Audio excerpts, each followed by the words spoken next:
Hello and welcome back to another Dare to Game video. Today we're playing Kingdom Come Deliverance, and we are picking it up, well, I was about to say right from, but that's not even remotely accurate. The last video I released on the channel, unless some sort of a weird emergency happened, was the one where I maxed out Henry at Skalitz before we left, you know, in the whole tutorial section. Well, after that, I got through to Awakening and all that sort of stuff, and then decided I wanted to absolutely max out Henry as much as I could without any further story progression. So I did 2 side quests since then. I did the Good Thief, or whatever it's called, the very first one with Miller Peshek, to unlock the ability to sell stolen goods to him. And while I was there, I also started learning how to pickpocket and lockpick, and then I went on to max out those skills, and then I just used him as the source for where to sell things and how to clean stolen things. So, you know, you put it into his inventory and then buy it back, and then you can just go steal your money back out of his chest. So it's a free process of removing the stolen status from any item. But anyway, that's what I did here and why I did that first mission. The only other one I did was Mightier Than the Sword,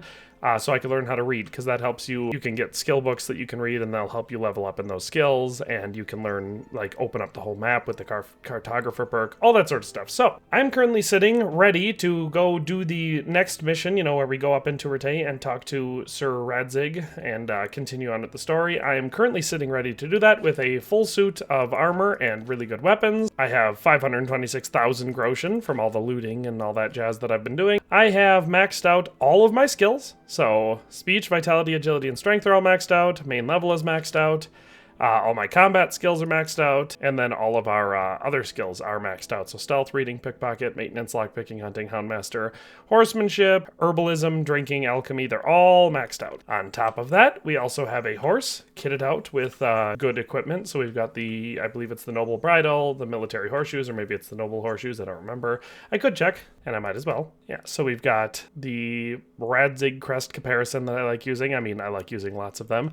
Then we have the fine saddle with 4 saddlebags. It's not the best saddle in the game. I have the noble saddle with 4 saddlebags as well, but the color doesn't match as well, so that's why I have the fine saddle equipped currently. Then we have the military horseshoes, which is the best horseshoes, and the noble bridle. Only thing I haven't done that I guess I could do at this point is go grab the head armor from the big nest. Maybe I'll do that soon, but that's the only thing I haven't done there. And on top of the obviously excellent armor we're wearing and all of the money we also have pretty much, now it's not every single item in the game, but the vast majority of the weapons, tons and tons of armor pieces. Like I said, there are certain ones that I am missing that I know about just because I've played the game a bunch, and so I still need to find a couple pieces, but we've got tons of food and potions saved up. Plenty of stuff. We got a lot of dices, got books, got a ton of herbs, all that sort of stuff. So very, very maxed out, as maxed out as I have ever been at this stage in the game. So now we are ready to go talk to Sir Radzig and do that little story piece there. And my bet, I've never tried like maxing myself out this much before this stage. My bet is that no comment will be made, which is something that I hope the second game does better. You know, the expectation that players might do this, where they stop story progression and just max themselves out, or get really far progressed, or walk in with armor or something that they definitely shouldn't have at that stage. And I really hope that the developers worked that in for alternative dialogue, because that's one of my favorite little details that games, especially open world RPGs and stuff where you do impact the world around you a lot, and people will say things to you based on your status or whatever.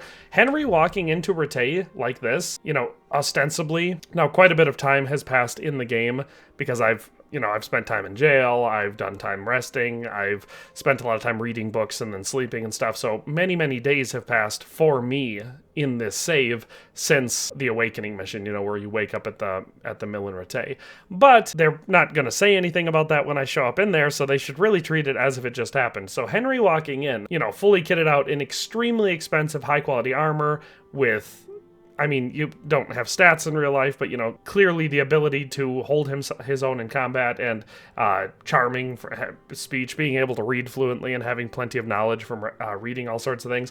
All of that sort of stuff, if they could do something to make the people react to that or not treat him in such a peasant, churlish type of way, that would be awesome. Because, like I said, those are the details that I absolutely love in games like this, where if you do something to make it so your character isn't the way that people would expect him to be, they will react in a certain way. So, like I said, Henry walking in like this should shock them, and they should, you know, it should change the dialogue. It won't. Like I said, we'll go into there and I'll show you that. But my hope is that in the next game, there will be more of that as an element of gameplay. That's what we're going to do. We're going to ride our horse right up into there, and we're going to go continue on with these story missions here and see if we get any differences in dialogue or reactions or anything like that. Like I said, I've never tried it, so I can't say for sure that it won't happen. My gut tells me, based on the amount of times that I have played the game and how I've never gotten any different reactions based on stuff, that it won't. But, you know, maybe they'll show me in cutscenes wearing ridiculous armor and it will look fancy and fun.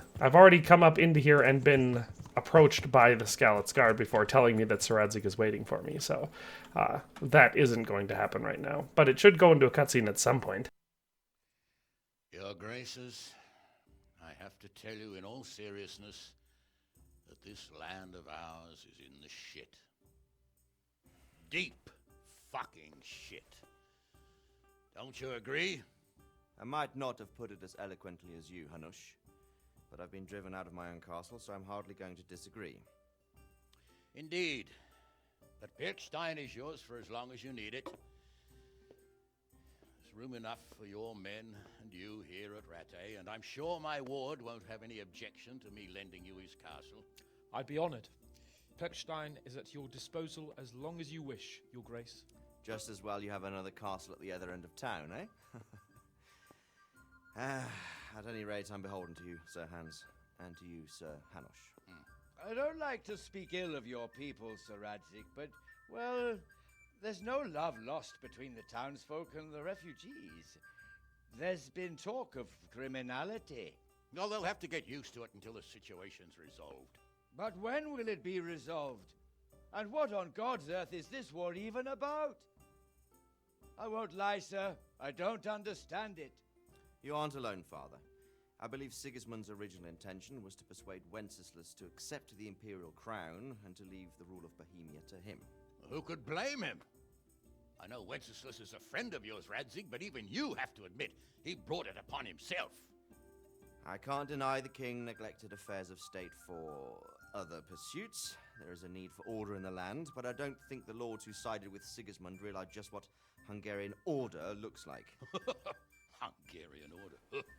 What concerns me, sir, is how a good Christian could resort to such brutality. To give him his due, I don't think he expected the lords of this country to stand behind the king. But thanks to him, we're tearing ourselves apart, and now he has to get things under control. But why in God's name does he have to use those barbarians? Money is the root of all evil, young sir. Wars are costly, and this one has dragged on for a year. Sigismund ran out of coin for knights, so he recruited those whore sons that settled in Hungary. The less he pays, the more they make up for it with plunder. That's why he attacked us. He was after our silver. What are you doing? You've no business here. Clear off. Wait, it's Henry. Henry, who disappeared after I clearly ordered him to remain at Taunberg.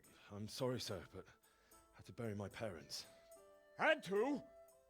Do you think you were the only man who lost someone there? But the others listened to their lord.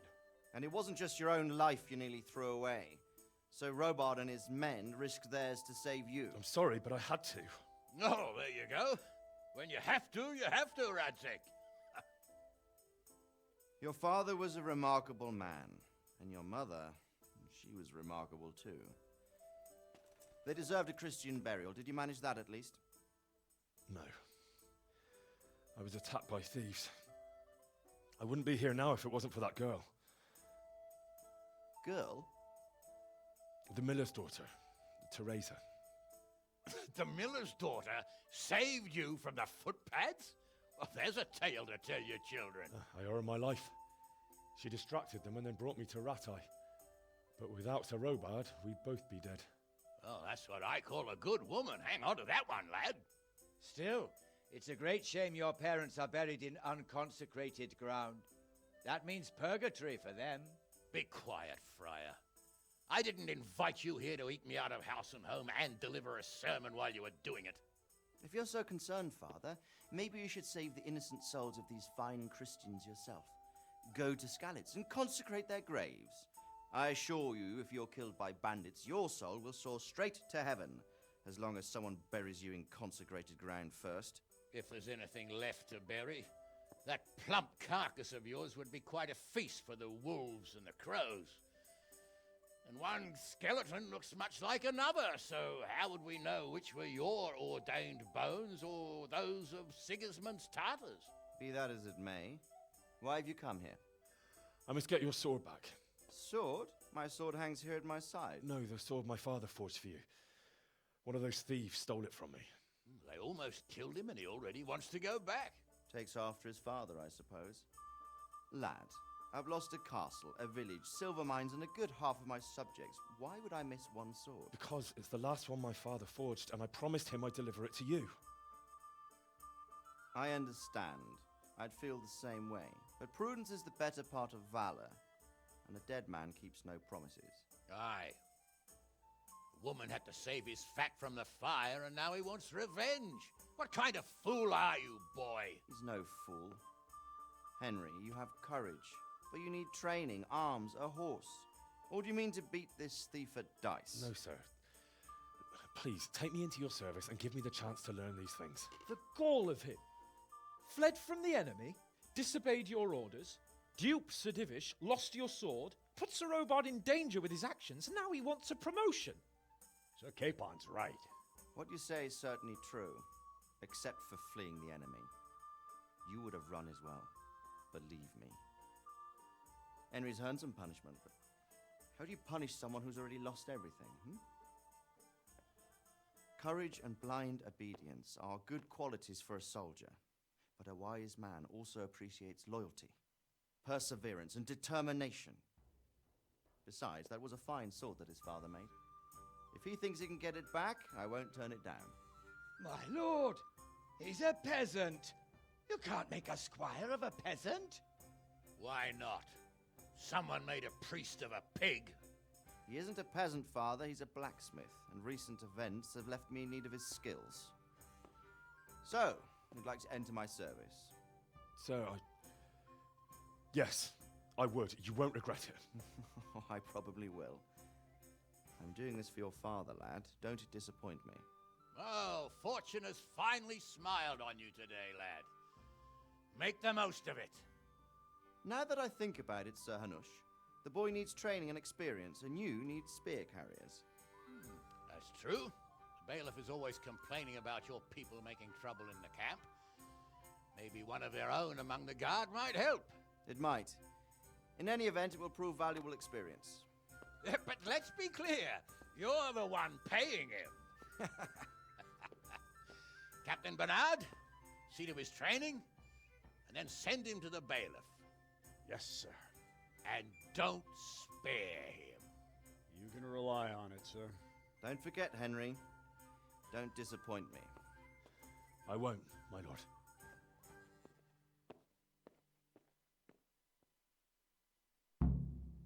Alright, as expected, it goes exactly as normal. There is something to be said for standing there in front of him when he's saying, you have no armor arms or whatever, what are you going to beat him with dice? And you're standing there in a full suit of gilded plate armor, you know, with all your stats maxed out. There is some level of irony there, or something. Maybe it's not irony, but it's something. But yeah, that's about what I expected, so that's what it's like. I guess, if for no other reason than to see Henry wearing fancy gilded plate armor in that cutscene, it was worth it, but that's what I expected to happen. Sometimes when you test something out like this, it just, that's how it goes. But on the bright side, now I can actually continue on with the rest of the progression. So one of the things that is difficult about taking a break there after Awakening to max your character out and get all your stuff is that you haven't trained with Captain Bernard yet, so you don't even know how to block yet. And not knowing how to block makes hand-to-hand combat significantly more complicated in this game. Not to mention, you know, the inability for parrying and master strikes and all that sort of stuff that makes the combat system significantly better. But also now we can do the tournament, get my favorite suit of armor in the game, all that sort of stuff. So it's a great place to be. This is where I'm probably going to leave it story progression-wise for a while. Like I said, I'll do some side quests and everything. But basically, I just wanted to get it back to where I can collect all the armor and weapons and all that sort of stuff so I can do armor guides and stuff like that again. So that's all for today. Hope you enjoyed the video. I certainly enjoyed making it, but we'll see you next time. Thanks for watching another Dare to Game video. If you liked this video, please leave a like and a comment. If you haven't already, be sure to subscribe to the channel. If you like my content and would like to support this channel, consider becoming a member today for as little as $1.99 a month. It makes a huge difference. But in any case, thanks for watching and have a nice day. I'll see you next time.